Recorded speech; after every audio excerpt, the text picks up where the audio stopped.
తెలంగాణ రాష్ట్రంలో ప్రత్యేక సమగ్ర సవరణ కార్యక్రమంలో భాగంగా బూత్ లెవెల్ ఆఫీసర్లు ఇంటింటికి వచ్చి ప్రీఫిల్డ్ ఎన్యూమరేషన్ ఫారాలు ఇస్తారు. అందులో మీ పేరు, ఓటర్ ఐడి కార్డ్ నెంబర్, చిరునామా ఉంటాయి. సీరియల్ నంబర్, పార్ట్, శాసనసభ, పార్లమెంట్, నియోజకవర్గం, రాష్ట్రం పేరు కూడా ఉంటాయి.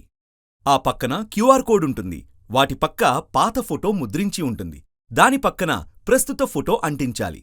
2002 ఓటర్ల జాబితాలో మీ పేరు ఉంటే ఎలక్టర్ పేరు, ఎపిక్ నంబర్, తల్లి తండ్రి పేర్లు 2002లో ఎలా ఉంటే అదే విధంగా నింపాలి. జిల్లా, రాష్ట్రం, అసెంబ్లీ, నియోజకవర్గం number, part number, serial number ఇవ్వాలి. 2002 ఓటర్ల జాబితాలో మీ పేరు లేకపోతే రైట్ సైడ్లో మీ పేరెంట్స్ లేదా గ్రాండ్ పేరెంట్స్ పేర్లు 2002 ఓటర్ల జాబితాలో ఉన్నట్లయితే ఇక్కడ వాళ్ల పేర్లు రాయాలి.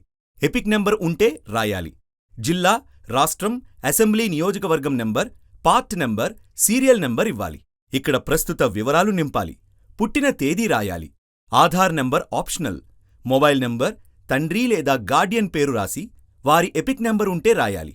తల్లి పేరు రాసి ఎపిక్ నంబర్ ఉంటే రాయాలి. వివాహం అయినట్లయితే మీ స్పౌస్ పేరు రాసి ఎపిక్ నంబర్ ఉంటే నింపాలి. ఆ తర్వాత సంతకం చెయ్యాలి. లేదంటే ఎడమ చేతి వేలిముద్ర కూడా వేయవచ్చు. ఈ వివరాలు సరిచూసుకొని BLO సంతకం చేస్తారు. ఓటర్లు ఈ ఎన్యూమరేషన్ ఫారాలను ceo.telangana.nic.in వెబ్సైట్ నుండి కూడా డౌన్లోడ్ చేసుకోవచ్చు. ఈ ప్రకటన జారీ చేసిన వారు ప్రధాన ఎన్నికల అధికారి, తెలంగాణ.